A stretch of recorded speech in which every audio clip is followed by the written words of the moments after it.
Bit of a rough week for Uber alongside some of the big tech earnings drops. Shares fell from a high of $87 after earnings. Let's talk about what comes next and the plan for the multi-pronged business. Emil Michel joins us, Chairman and CEO at DPCM, former Chief Business Officer at Uber. Emil, welcome back to the Schwab Network. Good to see you again. Good to be back. You've always been pretty confident and bullish on Uber's potential and its outlook, and it seemed like this earnings, they really realized one of those pieces of progress, which was on profit. But the market had other ideas, I suppose, in terms of revenue growth. What do you think of the response here in the stock? I thought it was surprising. They beat every metric except gross bookings, and they missed gross bookings by a small percentage point or two. So surprising the market reacted so strongly on that. Might have been also just that the Tesla earnings call the week before gave more clarity on their robo-taxi. So maybe there was some pent-up selling pressure that sort of added to the small miss in one of the numbers. Thinking about their overall kind of margin stability at this point and ability to make money off these businesses, how much does that open the door to further kind of risk-taking and maybe some exploration of pair-ups? There's been a rumor mill kind of swirling that maybe Uber's got some acquisitions on their mind. Dara, I think the CEO dismissed big acquisition rumors during the earnings call. There was some rumor about 2 weeks ago that they were thinking about buying Expedia, which wouldn't have made much sense to me, and that's why I didn't put much stock in that rumor.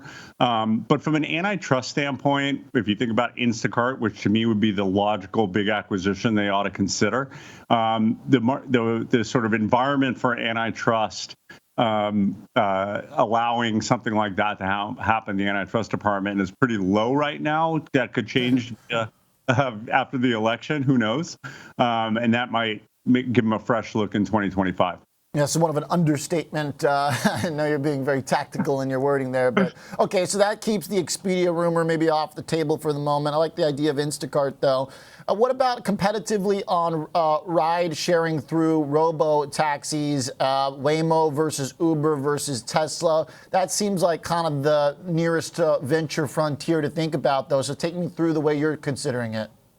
Yeah, when I was back at Uber in 2014, we thought, mass robo-taxis or autonomous vehicles were right around the corner. Here we are a decade later, and Waymo's made some inroads in one city in the U.S. where they've managed to get some decent volume in San Francisco. Tesla has yet to do that at all, and Elon had said it's going to be a year or two before you see those things out in mass. I'm not talking about trials. I'm talking about en masse, where they really can make a dent in Uber's revenue. So I think what Uber's going to be doing in the next year or two, and they've already started to do it, is partnerships with other manufacturers of autonomous vehicles that they could add to their network to hedge against that future risk. And I think, they've got a lot of time to do that, and I think they will do that. Okay. And what does it mean for stock investors right now? Should they then kind of buckle up for a more choppy ride if it's going to become more kind of growth oriented again? It seems like the last few years have really been about Uber shoring up its existing platforms into profit money-making machines. If they need to go into the autonomous competition again, does that get a little bit more expense heavy?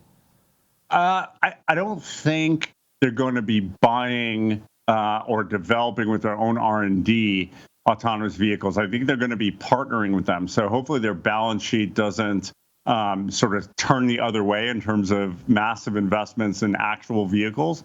If they could thread that needle where they partner with other companies like General Motors, like some of the Korean auto manufacturers or Japanese who are developing their autonomous vehicle strategy themselves, they could sort of withstand putting those on their network without having the capex. So I think they're going to be in a decent spot for the next year or two.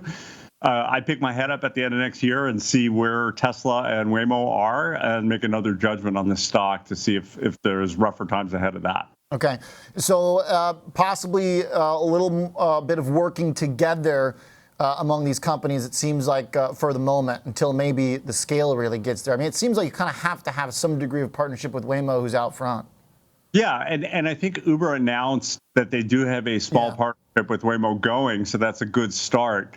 And I think it's probably an experiment on both sides, right? Waymo was just recently valued in a private financing at $45 billion. So there's a lot of confidence in that company. And Uber's smart to try to partner with them. And, Waymo will have to decide whether they want to run their own service or do they want to run a partnership with Uber or both. And the jury's out, but I think Uber's doing the right thing by trying. Yeah, okay. Always appreciate your thoughts and your angle. Appreciate it, Emil.